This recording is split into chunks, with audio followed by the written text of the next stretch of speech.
Selamat menikmati alur cerita dari saya. Jadi tanpa berlama-lama lagi, mari masuk ke intro.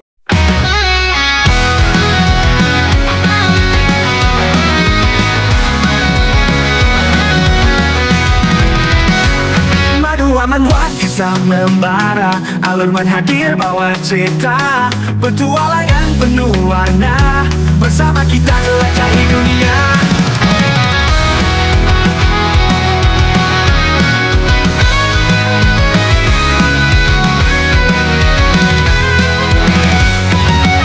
Scene diawali dengan pria berjas putih yang mencoba meyakinkan orang di depannya untuk menjual tanah miliknya. Karena bahkan ia telah menawarkan harga 10 kali lipat dari harga tanah biasanya. Namun, pria tua itu langsung menolak, bahkan ia mengatakan bahwa dirinya tidak akan menjualnya, meskipun orang itu membangunkannya sebuah istana. Mendengarnya pria berjas putih mengatakan bahwa jika seperti itu, maka yang ada, kami hanya akan menertawakan sikapmu ini.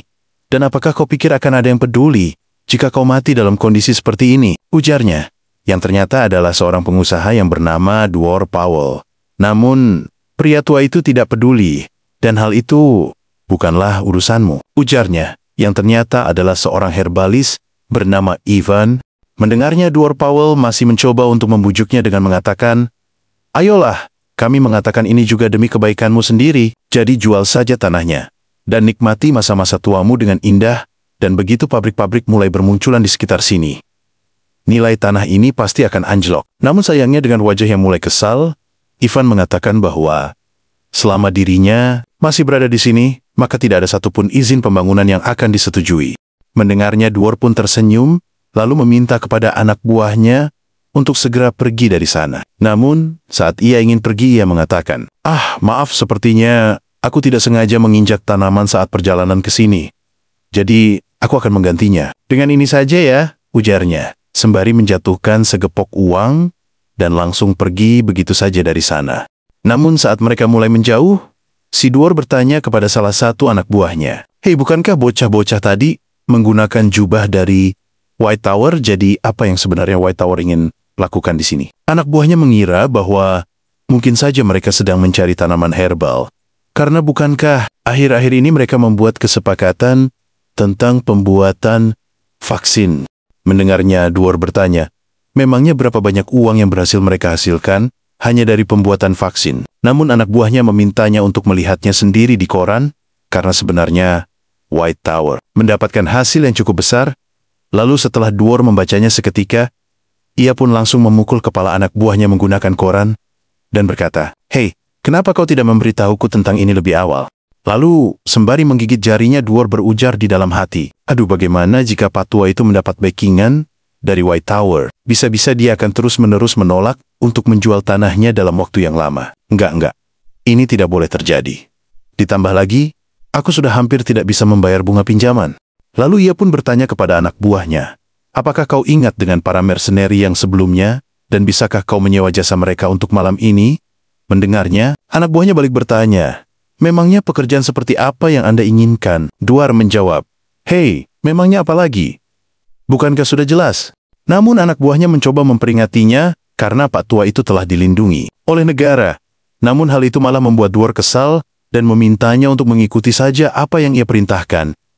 Jadi sekarang, singkirkan dia dan laporkan saja sebagai kejadian orang hilang. Jadi saat tanah itu sudah tidak memiliki pemilik, maka tanah itu akan dilelang dan dengan begitu kita bisa membelinya. Namun ia berpikir bahwa memang hal ini beresiko, tapi kami juga tidak punya orang sebagai pendukung. Jadi hal apapun harus dilakukan. Lalu anak buahnya bertanya, "Bagaimana jika mage dari White Tower itu masih berada di sana?" Dwarf membalas, "Ya, jika mereka menghalangi kita, maka kita hanya perlu menghabisinya."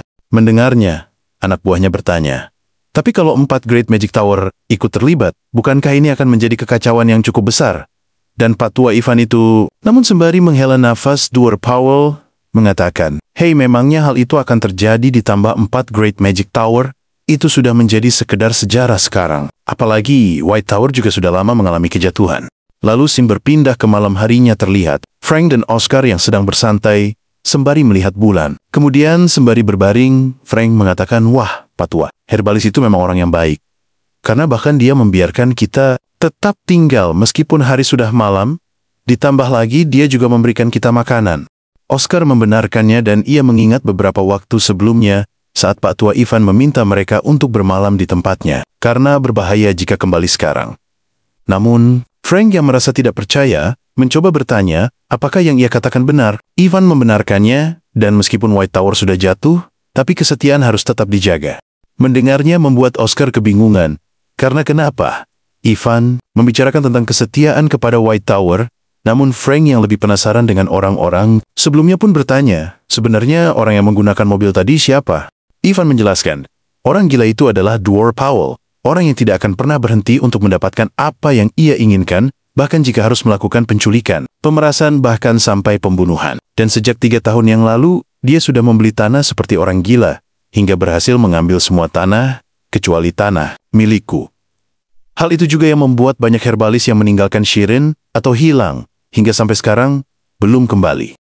Mendengarnya membuat Frank terkejut dan bertanya, memangnya alasan apa yang ia miliki sampai tega melakukan hal sejauh itu? Lalu sembari mengepalkan tangannya Ivan, mengatakan bahwa orang gila itu bilang ingin menjadikan tanah ini sebagai area pabrik terbesar di benua ini.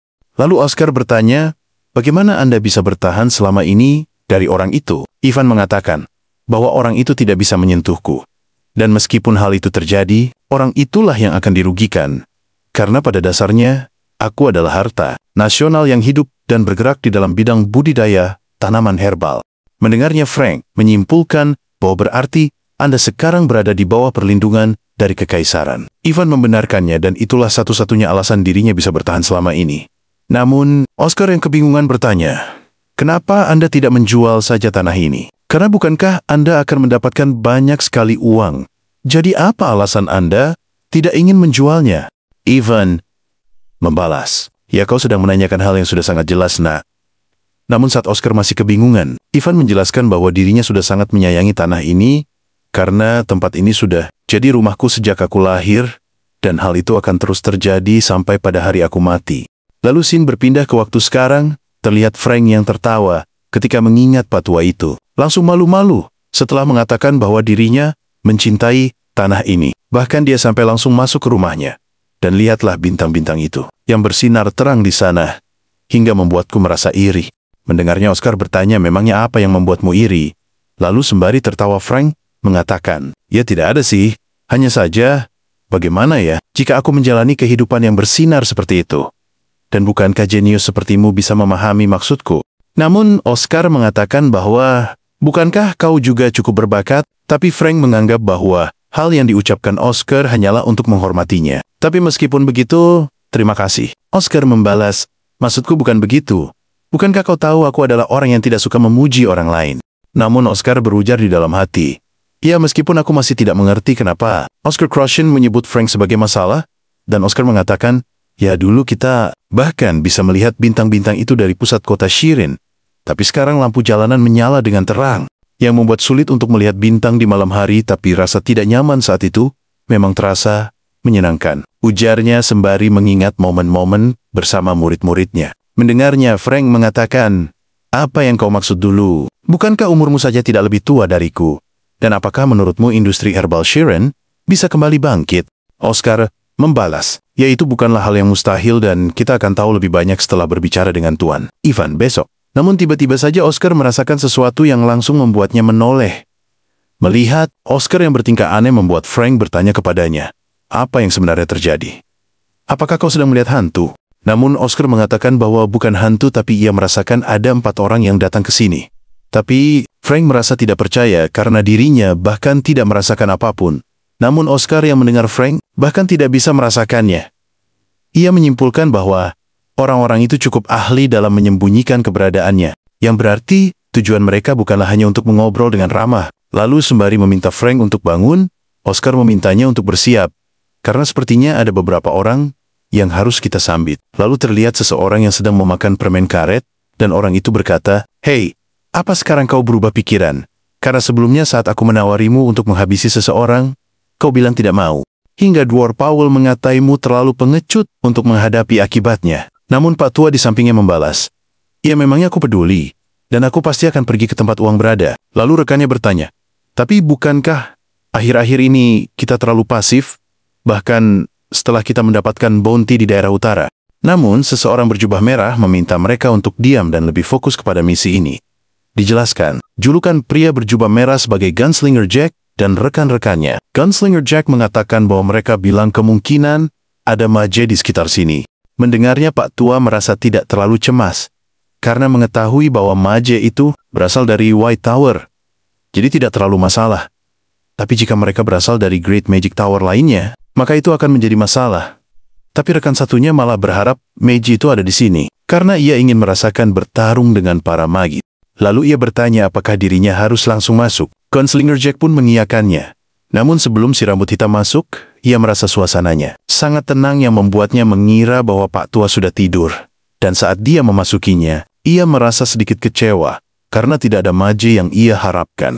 Namun tiba-tiba saja ia terkejut, karena menyadari bahwa orang yang ada di kasur itu bukanlah Pak Tua, Ivan, melainkan seorang Maje.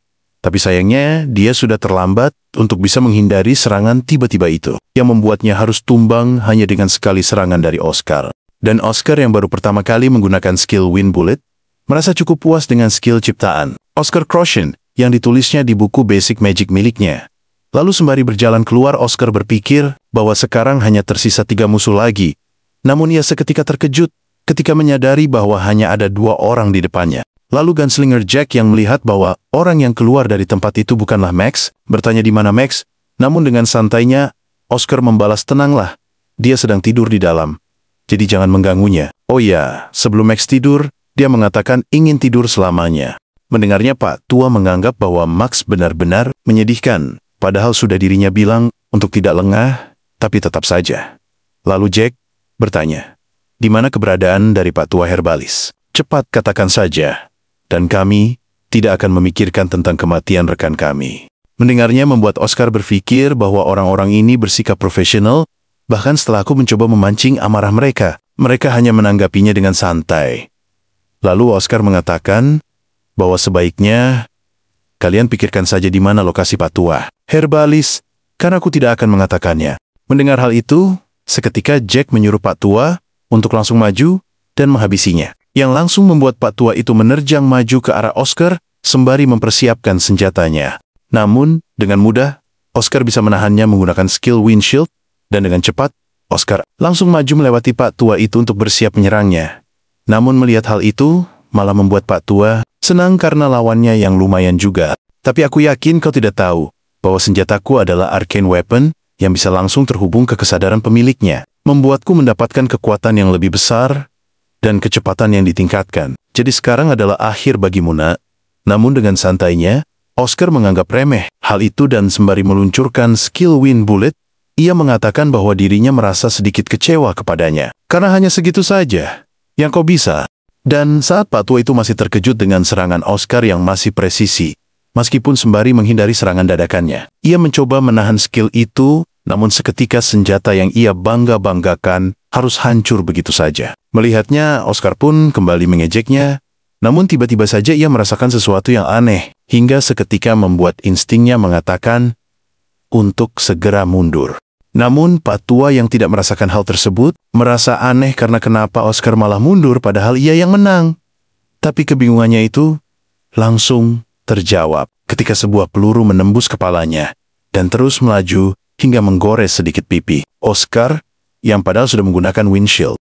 Lalu Gunslinger Jack yang melihat Oscar masih selamat, merasa kecewa dan berkata, ya sayang sekali, jika aku lengah sedikit saja, mungkin aku akan mati sepertimu, Pak Tua. Mendengarnya Oscar bertanya, kenapa kau menghabisinya? Bukankah kalian itu sekutu? Namun Gunslinger Jack hanya menganggap bahwa Pak Tua itu hanyalah bawahan yang bisa digantikan kapan saja.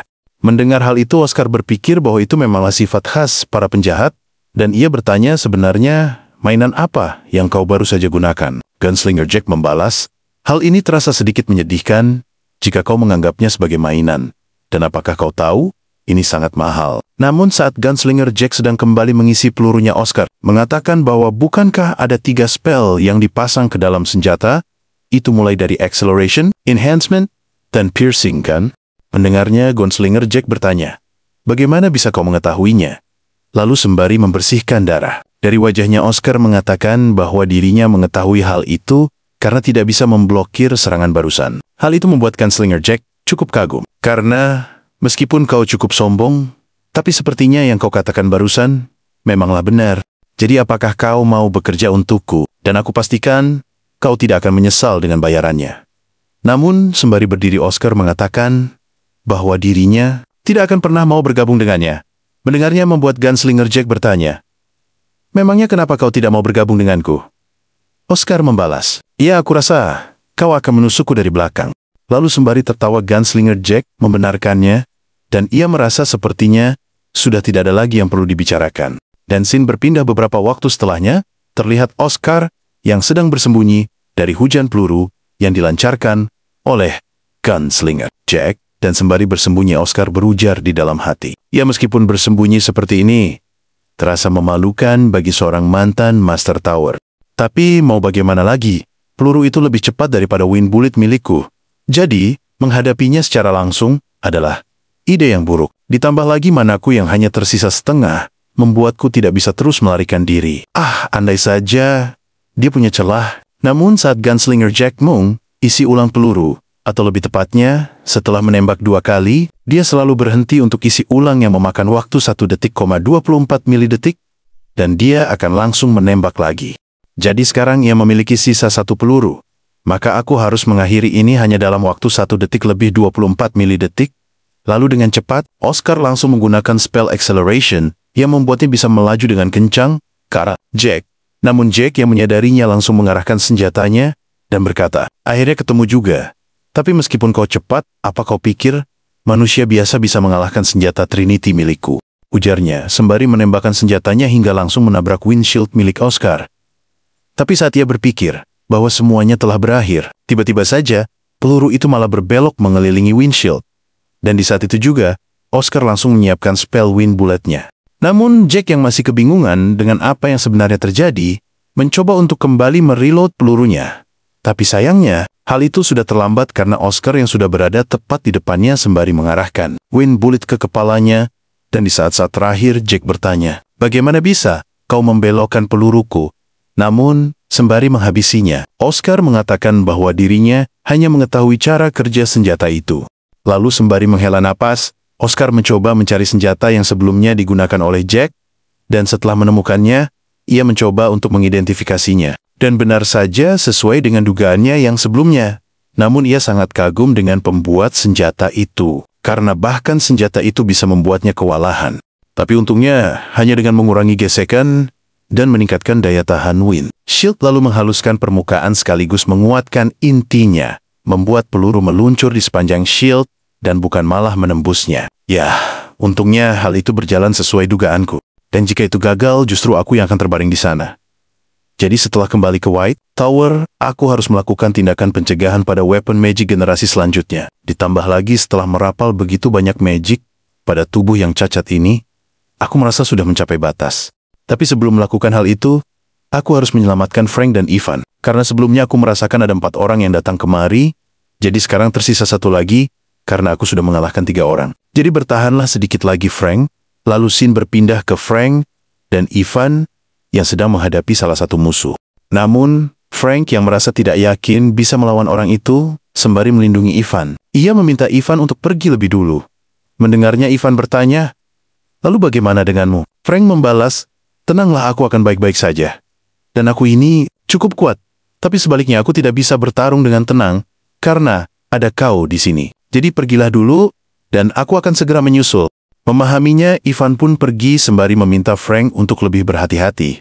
Namun melihat hal itu, musuh mengatakan, "Wah, sebuah kebohongan kecil yang manis, namun nyaris membuatku menangis. Jadi sekarang kau sudah mengucapkan kata terakhirmu dengan baik kan?" Namun Frank balik bertanya, "Kenapa kau tidak mengejar Patua?" "Ivan, apakah kau jangan-jangan dari awal mengincarku?" Mendengarnya membuat musuhnya tertawa. "Karena apakah kau sengaja memintanya untuk kabur agar aku tidak menghabisimu dan malah mengejar Pak Tua itu?" Namun, mendengar hal itu Frank hanya bisa terdiam dan musuhnya kembali berkata, "Ya benar, pria tua itu adalah targetku. Tapi aku penasaran, apa yang membuatnya begitu istimewa? Bahkan sampai 4 Great Magic Tower takut kepadanya. Jadi aku akan mencari tahu hal itu mulai dari menghabisimu," ujarnya sembari meloncat ke arah Frank. Namun, Frank yang melihatnya tidak diam aja, dan langsung mengerahkan spell Wind Cutter ke arah musuhnya. Tapi hanya dengan sekali tebasan saja, spell itu langsung hancur, dan dengan cepat ia langsung menusukkan pedangnya ke dada Frank, lalu berkata, kupikir 4 Great Magic Tower itu hebat. Namun tiba-tiba saja ia merasa aneh, karena meskipun pedangnya berhasil menusuk dada Frank, tapi ia merasa ada yang aneh. Karena kenapa? Hanya dengan sedikit tenaga, ia bisa menusukkan pedangnya ke jantung seseorang. Namun saat ia ingin mencabut pedangnya seketika, Frank memegangi pedangnya dan menggunakan spell Wind Cutter ke arah lehernya hingga langsung mengakhiri kehidupannya. Lalu sembari meregangkan tangannya, Frank mengatakan bahwa dirinya memiliki sedikit konstitusi yang tidak biasa. Terlihat, dadanya yang bolong seperti sedang menggunakan skill Kamui milik Obito Uchiha. Lihatlah sendiri. Tidak ada apa-apa di dalam hatiku. Aku bahkan tidak merasa kesakitan. Jangan merasa bersalah terus, kekasih. Lubang ini sengaja terbuka untuk dunia yang kejam. Dulu aku merasa sakit hati. Yang kurasakan hanyalah sakit di sini. Tapi apa arti semua itu? Tidak ada artinya sama sekali. Jadi aku tinggalkan saja semuanya. Dan to be continued. Terima kasih karena telah menyaksikan video dari saya. Tapi sebelum menutup video ini, jangan lupa like, comment, and subscribe agar tidak ketinggalan video terbaru dari saya. Terima kasih karena telah bergabung ke membership channel ini.